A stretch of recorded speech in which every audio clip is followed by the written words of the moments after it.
ang footing natin ng NBI sa paglaban natin sa Pogo? Are you in a good position? Alam niyo ba kung nasaan at sino-sino yung dapat natin i-target? To be honest, Your Honors, Mr. Chair, while we are having difficulty, we are exhausting all means to come up with the expectation of not only this honorable committee, but of the Filipino public, Your Honors, Mr. Chair. Sir, with regards to the requests of the committee, the Quad Committee, kamusta po ang pag-comply ng NBI sa mga ni-request ng committee? As to the, while this is not yet the agenda on board, as to the other matters, we have already concluded our investigations on the murder of attorney or Colonel Barayuga, and we have already filed cases. While we have also difficulty trying to conclude some investigations on the EJK, the various EJK, we have filed cases against the others. We have already terminated our investigation and submitted our findings as regards the acquisition of property doon sa yung kay Tumang, kay Mayor Tumang, Your Honors, Mr. Chair. Sir, kamusta ang investigation natin kila Willie Ong at saka kay AD Taiyang? I have not that on my records, Your Honors, Mr. Chair. Sir, sila yung involved sa Empire 19999 Realty Corporation. Specifically kay Kui Meng alias Willie Ong at si Yang Ziaz Yeng aka AD Taiyang. Attorney Galicia, who is the chief of the investigating division, and to my left, he may me speak on that if he is recognized. Thank you, Your Honors, Mr. Chair. Yes, Attorney Galicia, you're recognized. Please reply to the query of Congressman Junicio. Thank you, Mr. Chairman. You already filed a case against Willie Ong et al., Mr. Chairman. Nasaan sila, sir? Nasaan po sila? The case is with the Department of Justice.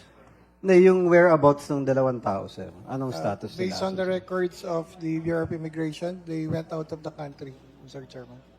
Sir, just one last question sa NBI. Kamusta po ang status ng kaso ni Delpin Britannico that was tackled here in the Quad Committee?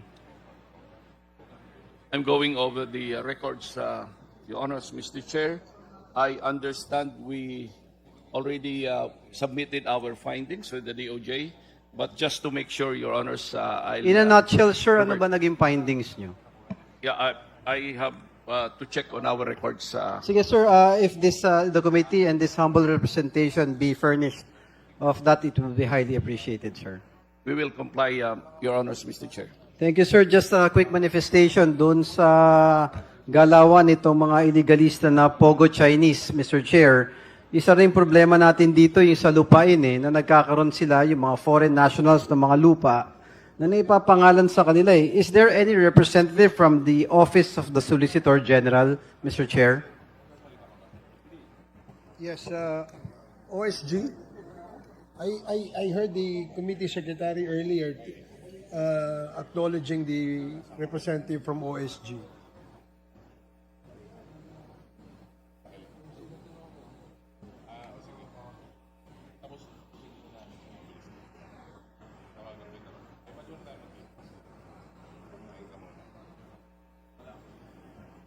No representative from OSG. OSG not present. Yes, Mr. Chair. Yun nga sana kasi ang gusto kong tanungin kung ano yung mga hakbang na ginawa nila for the forfeiture of the properties and the land assets that has been acquired by these Chinese foreign nationals na hindi dapat nagkakaroon ng lupain sa ating bansa, Mr. Chair. Unfortunately, COMSEC, wala po tayong... But anyways, at some other time, we will take note of these questions and probably with further investigations, we will be asking the OSG. Regarding sa LRA na lang, any representative from LRA? Good afternoon, Mr. Chair, Your Honors. Attorney Yes. Lenzalde for the LRA. Yes, sir. Ano po status ng mga investigasyon natin doon sa mga lupain that was mentioned earlier by these foreign nationals involved in illegal gambling and illegal pogos. Yung mga na-acquire ba nila? Kamusta po ang investigation natin? At present, we have already implemented freeze orders. So far, there have been 24 freeze orders and 177 certificates of title which have been freezed or frozen. So these titles will not be transacted for the duration. So walang pending, sir. Sa madaling salita, lahat ng information, land titles na meron kayo, na-actionan na po ninyo lahat. As they come in, I just found out today that there are 2 more requests from the AMLAC for freezing. So sa madaling salita, mabilis kayo umaksyon, sir. Yes, sir. Thank you for that. Ano naman po ang na-audit na po ba ninyo yung mga korporasyon na lahat? Yung sa Empire 999 Realty Corporation, has all the properties involved in the operation of POGO with the said corporation has been audited by the LRA? We did not audit these corporations. What we did was when we were able to do an inventory on the titles. Kaya yun, sir, nakuha nyo na lahat? Yes, as far as we Wala know, nang lumulutang na property Wala tong na mga illegalista na to. as requested by this honorable body, wala po. Wala na. So hawak na natin. Yes, sir. Yes, Thank you for that, sir. And is there any representative from the Provincial Assessor and Register of Deeds ng Pampanga?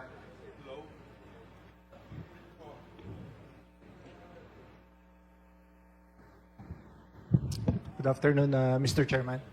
I am Engineer Manuel N. Mendoza Jr., the Provincial Assessor of Pampanga. O yung mga sa lugar ninyo, yung sa Lucky South 99, yung mga naging papel ng mga government officials, na-identify po ba natin o meron po bang mga nagkalulu sa atin sa pamahalaang lokal ninyo para makapag-transfer ng mga titulo, ng mga properties natin dito sa mga inchik na to? Mr. Chairman, for taxation purposes, declared na po itong, actually, whirlwind. Hindi po siya, yung Lucky South 99, parang outsourcing lang po ito. So yung declared... Pero regardless, sir, basta involved sa POGO, yung tanong natin, dun sa pamahalaang lokal ninyo, sino ba yung mga nagpang-abuso? Naimbestigahan na po ba ninyo at may findings na po ba kayo? Mr. Chairman, meron pong nag-conduct na po ng public hearing ang Sangguniang Panlalawigan ng Pampanga tungkol po sa bagay na yun. Ano po nangyari, sir? Wala po akong exact na... Sir, you are here. You are supposed to brief us and give us ample information. You cannot just, I'm sorry, sir, with all due respect, you cannot simply go here and say na nag-imbestiga na po kami. Tapos pag natanong po kayo kung ano nangyari, wala po kayo maisasagot. On the part of the Provincial Assessor's Office, Mr. Chairman, declared po itong mga real properties po na ito. At para maiwasan yung mga... Sir, I'm more concerned of the public officials. Meron po bang na-involved o nahuli kayo o na-identify?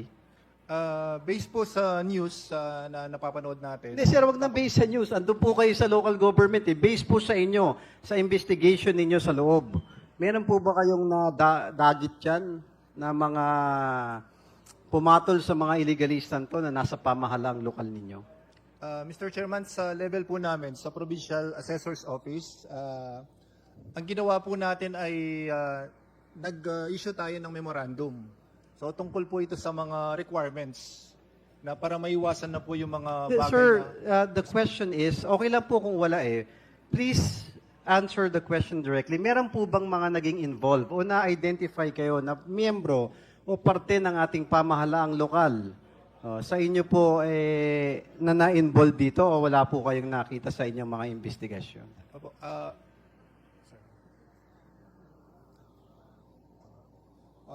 I'm sorry, Mr. Chairman, pero hindi ko po kasi alam yung eksaktong kung meron na involved dito sa mga POGO operations po na ito. Thank you. Anyways, Mr. Chair, just a quick manifestation before I finish my interpellation.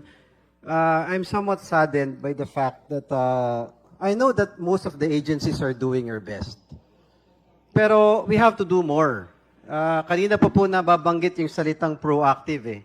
We cannot take a back seat. None less than the President of our country has already spoken. Kailangang a total crackdown on POGO and the President cannot do it alone. each member, each agency